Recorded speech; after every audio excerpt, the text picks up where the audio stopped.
There's still hope for me. There still is a journey for me to go on. It's not the end, but I don't know how.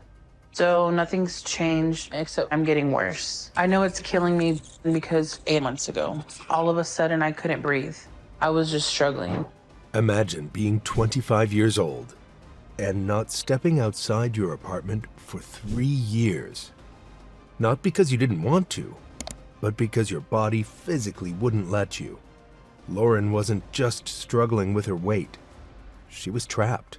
I weigh over 600 pounds. I am making this video for Doctor now, asking him to put me in his weight loss program. I have been homebound for the past 3 to 4 years. I have not been outside. I'm tired of being trapped in this body. I can't do anything on my own anymore.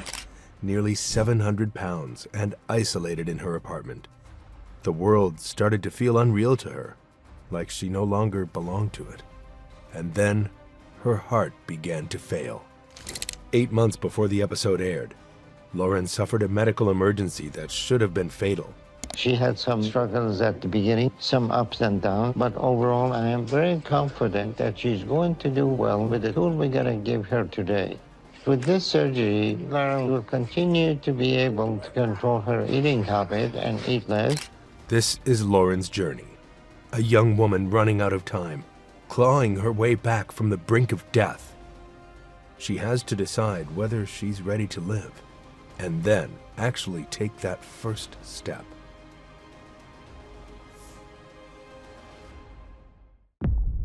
No answers. Lauren's struggles didn't actually start with food. They started with the kind of confusion that kids just aren't built to handle. Her parents divorced when she was young, and in the fallout, nobody explained what was going on or why it was happening. One day, she had a family, and the next, it was gone. In place of answers, she just got silence. When you're a kid with nowhere to put those kinds of feelings, you need something to turn to, something that makes you feel better. For Lauren, that was food. It was the one thing in her life that didn't leave, didn't argue, and didn't judge. It was the only thing she felt she could control. But soon, it was controlling her. By age 13, she was over 250 pounds. By 14, she was pushing 400. Her mom, overwhelmed and out of ideas, sent her to a weight loss camp.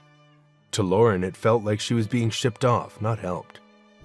She felt like her mom was against her, and that anger just kept building and building inside her. Running away. At age 15, Lauren left home. She bounced between relatives and friends, never staying anywhere long. Anytime someone tried to set a rule or boundary, she'd run.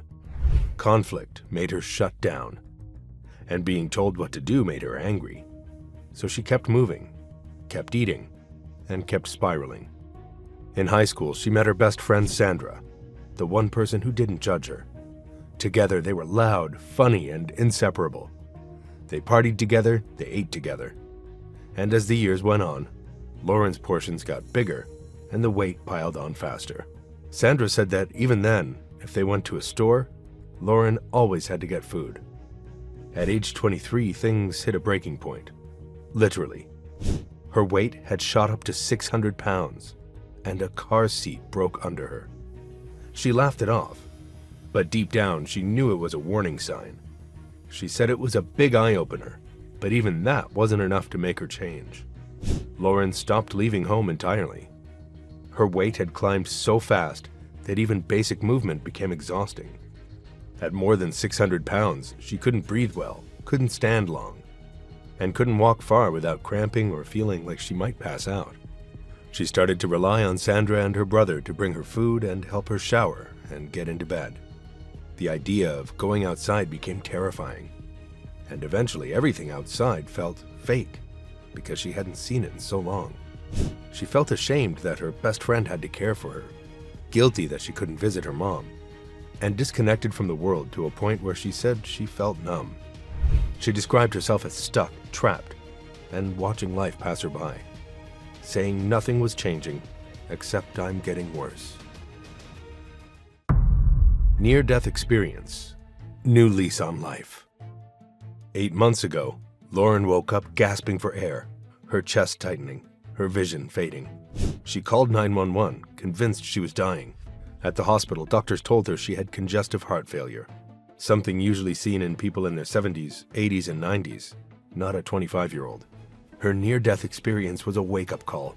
She realized she had a life worth saving, and for the first time really wanted to make a change. She just didn't know how. That's when she reached out to Dr. Now for help. I'm tired of not being able to get around. I'm tired of being out of breath all the time. I want to go out in the real world again. I haven't been out there in years. I'm just asking for you to give me a chance because I'm ready this time. And I just need someone to take a chance on me. Dr. Now, please help me. Don't let me die in my apartment. Lauren's journey to Houston with Sandra and her brother Laz was a long one. She was very uncomfortable during the car ride. So uncomfortable that she almost wanted to just turn around and go home. But she pushed on. On the day of her first appointment, she woke up anxious. But she knew that if anyone could help save her life, it was Dr. Now. He was her last chance. At her first weigh-in, the scale read almost 700 pounds. Dr. Now didn't sugarcoat anything. This is a very dangerous situation for a 25-year-old to develop congestive heart failure because of their weight. He gave her a 1,200-calorie, high-protein, no-carb diet and told her she would be able to lose 75 pounds in 2 months. He also gave her 2 personal goals: walk your dog yourself and go grocery shopping for yourself. For someone who hadn't stepped into a store in years and barely had stepped outside, those goals were daunting. Dr. Now also confronted her enablers, her brother and Sandra, telling them bluntly, That is enabling you doing everything for you so you don't have to lose your weight. In addition, he told Lauren he wanted her to go to therapy to face whatever it was that was making her eat so much. Lauren approached her first therapy session with an open mind. She opened up to the therapist about her parents' divorce, her resentment towards her mother, and her tendency to run away from conflict. Me and my mom are the same person. We couldn't get along. It just got that bad. But I did, now I realize, maybe I was the problem in some situations. I don't like people telling me what to do. I don't. Mm-hmm. And when that happens, I run. I'm out. Like, I leave. The therapist listened, then told her plainly that she needed to address those unresolved feelings. The therapist gave her homework. Talk to your mother and explain why you felt the way you did back then, why you lashed out, and how confused you were. She added that Lauren's mom probably felt hurt too, and that the only way forward was honesty. So Lauren and her mother finally sat down to talk. Lauren apologized for lashing out, and her mom admitted how hard it was to watch her daughter fade away. It wasn't some big dramatic movie scene. It was just real, quiet closure. But it made Lauren realize she wasn't alone. Lauren said she finally understood that her mom did the best she could with what she had. Pushing herself. After that, Lauren slowly began to do more things. She walked outside, just a little at first, but further than she'd gone in years. She walked her dog, joking that the dog was mocking her for going too slow. She was proud of herself for breaking a sweat for the first time in a long time. Sandra encouraged her the whole time, telling her she was stronger than she thought. Lauren felt good to get a taste of what the world looked like again. Then came the big test, the grocery store. Walking into a supermarket after 4 years felt surreal. The lights, the colors, the people. She said it all felt fake, but she did it. She walked right past the junk food and picked out healthy options. It was the first time she'd chosen her own groceries in years. She felt like she could do anything after accomplishing that, even though she was exhausted by the end. At her next weigh-in, Lauren was down to 604 pounds. She didn't hit the full 75-pound goal, but she lost enough for Dr. Now to see she was trying. He approved of her surgery, telling her to lose 25 more pounds in the interim. Lauren was determined. She lost 23 pounds, enough to move ahead with the surgery, which thankfully was a success. Just 1 month later, Lauren was already happier, feeling comfortable and confident while taking a walk. At her next weigh-in, she was down another 42 pounds.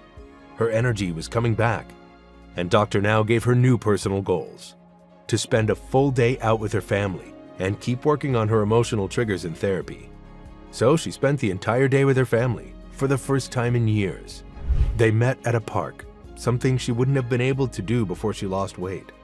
Her family said they were proud of her and just wanted her to keep going. She was happy being outside with them and said, "This is what a life should be for a 26-year-old. On the weekend, being able to be outside with your friends and family. This is what she's missed for many, many years." Although she admitted that some of the things her family said still got to her sometimes. As the episode ended, she said with tears running down her face, A year ago, I almost lost my life, and to just think that I've come this far is really amazing. I love life again, and I'm glad that I can be there in person from now on and enjoy my family and enjoy my future, because I've lost so much time already and I'm not gonna lose any more. Life has been going pretty good for me, and I hope it never stops. Lauren still has a long way to go, but she's not just watching life pass by anymore. She's participating and trying to make up for the years she lost.